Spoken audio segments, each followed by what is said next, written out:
Selamat berjumpa kembali dengan channel Paryak Lalusi. Sekarang kita bahas tentang teorema Pythagoras. Teorema Pythagoras. Jadi teorema Pythagoras hanya berlaku pada segitiga siku-siku. Ini tanda segitiga siku-siku. Jadi kalau selain segitiga siku-siku tidak berlaku, ingat ya. Teorema Pythagoras hanya berlaku pada segitiga siku-siku. Nah, jadi misalnya di sini sisi A, kita sisi C dan sisi B. Nah, sisi A dan B adalah sisi siku-siku. Dan C disebut sisi miring. Ingat, sisi miring di hadapan sudut siku-siku. Nah, ini tadi C itu di hadapan sudut siku-siku adalah sisi miring. Kalau istilah lain, A ini adalah proyektor, B-nya proyeksi, dan C-nya proyektum. Ingat, proyektum atau sisi miring selalu di hadapan sudut siku-siku. Nah, kemudian, misalnya panjang A kita kasih 4, dan B-nya adalah 3, dan C-nya ternyata 5. Nah, ternyata apa gitu? 5. Kita kasih 5 ternyata. Kalau kita kuadratkan, 4 kali 4, 16. B-nya juga gitu, B kuadratkan. Ternyata didapat 3 kali 3, 9. C-nya kuadrat juga kuadratkan. 5 kali 5, 25. Sehingga kita peroleh bahwa 16 ditambah 9 ternyata 25. Atau dalam bentuk variabel A kuadrat tambah B kuadrat sama dengan C kuadrat. Inilah disebut dengan teorema Pythagoras. Atau C kuadrat sama dengan A kuadrat tambah B kuadrat. Sehingga teorema Pythagoras itu menyatakan jumlah kuadrat sisi siku-siku sama dengan kuadrat sisi miringnya, yaitu ya jumlah kuadrat sisi siku A dan B sama dengan kuadrat sisi miringnya. Nah, itu ya. Sehingga di sini kalau mencari A bagaimana? Kalau A adalah C kuadrat kurangi B kuadrat. Mengapa ya? Karena ini sama ini kita udah bicara kemarin bahwa sama-sama dikurangi dengan C. Nah, ini kurangi dengan A, ya kan? Ini dikurangi dengan A, sehingga tinggal A ini kurangi dengan B, ini kurangi dengan B, kan bisa. Ini udah kita bicarakan.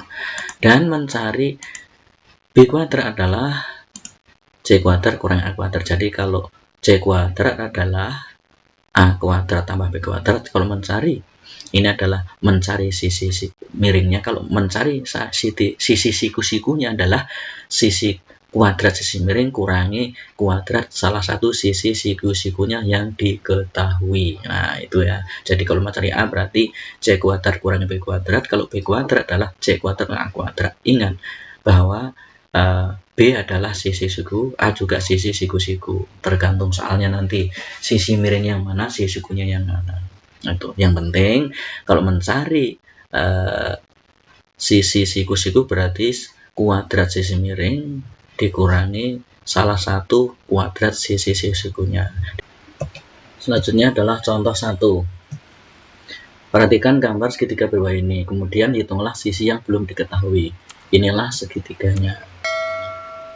Nah, ini gambar segitiga di mana siku-sikunya di sini berarti 6 adalah sisi siku-siku dan 8 sisi siku-siku. Berarti yang dicari sisi miring. Emang apa? Karena di hadapan sudut siku-siku. Berarti sisi siku-sikunya 6 dan 8, yang belum tahu adalah sisi miring atau proyektumnya.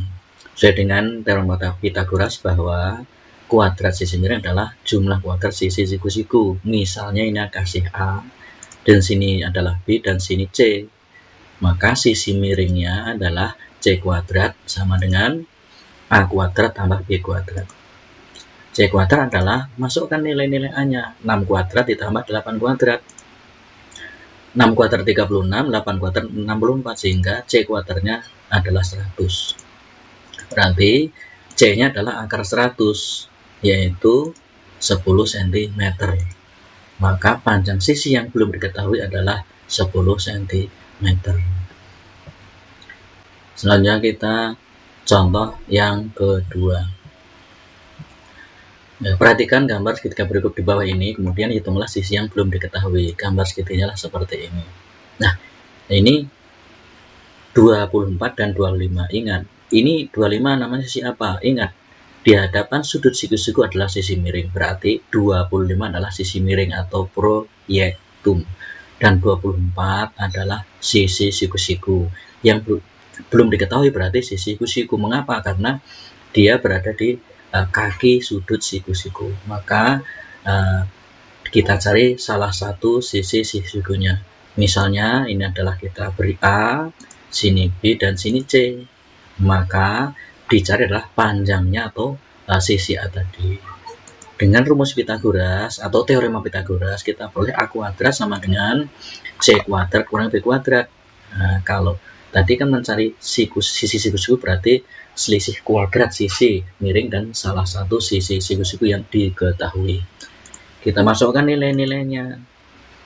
C-nya adalah 25 kuadrat, B-nya adalah 24 kuadrat. 25 kuadrat adalah 625 dan 24 kuadrat adalah 576.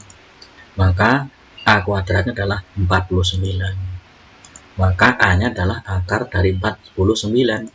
Maka diboleh 7 cm. Maka panjang sisi yang belum diketahui adalah 7 cm. Atau panjang A ini adalah 7 cm.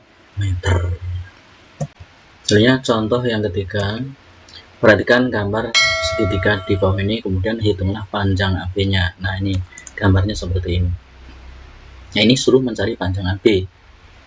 Nah, kita lihat bahwa ada dua segitiga, segitiga DBC dan segitiga DAC. Nah, ternyata siku-sikunya di sudut C. Berarti untuk segitiga DBC, BD merupakan sisi miring. Mengapa? Karena di hadapan sudut siku-siku. Untuk segitiga DAC 17 ataupun DA merupakan sisi miring karena di hadapan sudut siku-siku. Nah, nanti bagaimana mau mencari panjang AB? Yaitu dengan cara mencari panjang BC, kemudian mencari panjang AC dari dua segitiga tersebut. Nah, yang pertama kita ambil segitiga mencari BC dulu dengan melihat nih segitiga DBC. Nah, langkah pertama mencari panjang BC, maka lihat segitiga DBC. Ingat tadi bahwa 10 adalah sisi miring karena di hadapan sudut siku-siku dan 8 malah sisi siku-siku. BC juga sisi siku-siku, maka nanti adalah selisih antara sisi miring dan sisi siku yang dikuadratkan. Sisi miring kuadrat kurang sisi siku kuadrat yang sudah diketahui, sehingga panjangnya BC adalah BD kuadrat dikurangi CD kuadrat. Nah, sisi miring kurangi sisi siku, ya kuadrat sisi miring kurangi kuadrat sisi siku. Kita masukkan nilai-nilainya. BD-nya berapa nih? 10 kuadrat. CD-nya berapa? 8 kuadrat. Nah, kita peroleh bahwa 10 kuadrat 100 dan 8 kuadrat 64. Maka BC kuadrat dia peroleh 36. Sehingga BC-nya diperoleh akar 36, yaitu 6 cm. Sehingga panjang BC-nya adalah 6 cm. Kemudian selanjutnya mencari panjang AC. Lihat panjang AC ya, bukan AB tapi panjang AC. Lihat segitiga DAC. Ternyata apa tadi? 8 ini sebagai sisi siku juga untuk CD-nya.